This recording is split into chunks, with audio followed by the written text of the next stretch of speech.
Alors aujourd'hui on a encore fait une super journée dans les îles, c'était magnifique. On a fait Maya Beach, elle est assez connue parce que c'est là où ils avaient tourné le film The Beach avec Leonardo DiCaprio, Virginie Ledoyen et j'ai oublié le troisième acteur, mais c'est pas grave. Et c'était très joli par contre, beaucoup de monde. Après on a fait deux autres petites îles beaucoup plus sympas. Une en fait où c'était une petite langue de sable, c'était super bien, on y avait juste 2 bateaux et on a vraiment passé un super moment. Et puis après on a un peu fait de snorkeling évidemment, c'est la spécialité, ici on en fait beaucoup.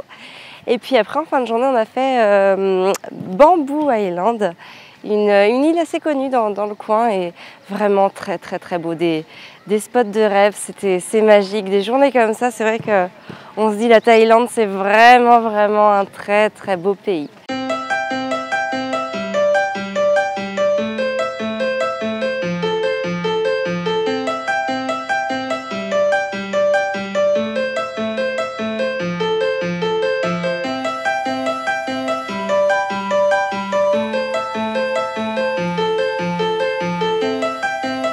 Là, on cherche un petit resto pour pouvoir manger parce qu'on a faim. Il est encore tôt, mais pour le coup, on a mangé que ce matin. Donc on a faim. Donc là, on prospecte. Et puis voilà, dès qu'on en trouve un super, on s'y installe.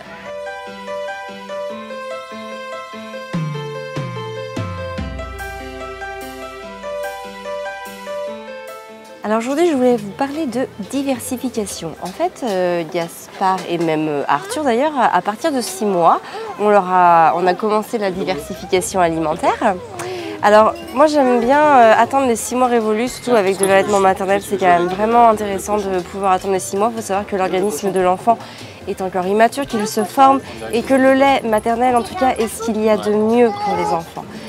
Si votre enfant prend le biberon, c'est pas grave, vous pouvez toujours attendre les 6 mois aussi, même avec du lait maternisé, ça ne change absolument rien au processus. Il faut mieux attendre que l'estomac soit vraiment prêt à recevoir de la nourriture.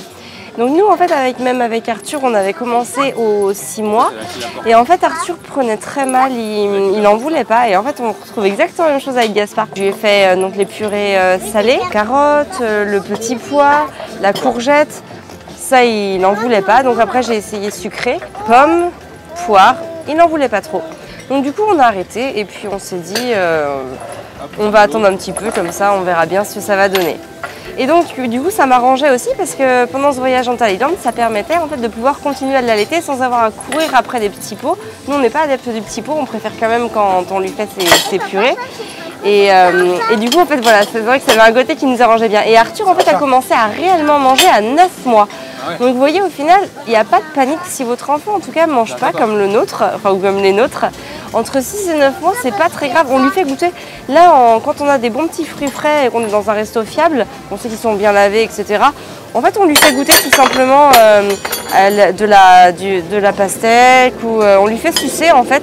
Et il adore, il trouve ça super bon. Et c'est comme ça en fait qu'il va connaître les goûts. Puis quand on va rentrer à la maison, eh ben, on continuera à lui faire goûter.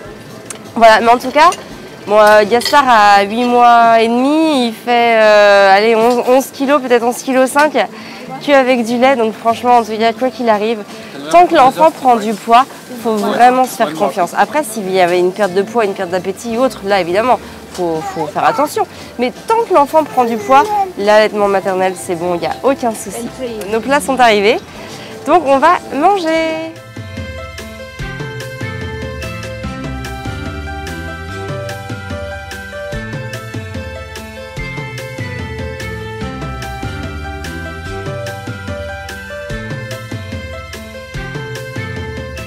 Vous dire que notre atelier sur le sommeil est toujours disponible et justement je parle beaucoup de l'alimentation, enfin en tout cas j'aborde le sujet de l'alimentation dans cet atelier parce qu'il y a vraiment des aliments qui vont permettre à l'enfant de se calmer, de se poser, de rentrer plus facilement dans le sommeil et à l'inverse on a d'autres aliments qui sont vraiment des éléments, des facteurs déclencheurs d'excitation, etc. Donc si vous êtes intéressé par le sujet, moi je vous invite vraiment à consulter à visionner en tout cas notre vidéo de présentation sur l'atelier du sommeil. Donc si vous êtes sur Facebook, elle se trouve dans le lien dans le statut. Si vous êtes sur YouTube, vous avez le petit i d'information. Voilà, donc je vous invite à visionner cette vidéo qui va vous permettre absolument de tout savoir sur ce qu'il y a dans l'atelier, exactement module par module, tous les thèmes qui sont abordés, tous les sujets qui sont traités et donc justement tout ce que vous pourrez régler comme problème et trouver des solutions concrètes à tous les problèmes du quotidien avec le sommeil. Voilà, donc moi je vous dis à très bientôt et nous on va prendre notre petit déjeuner. Maman ?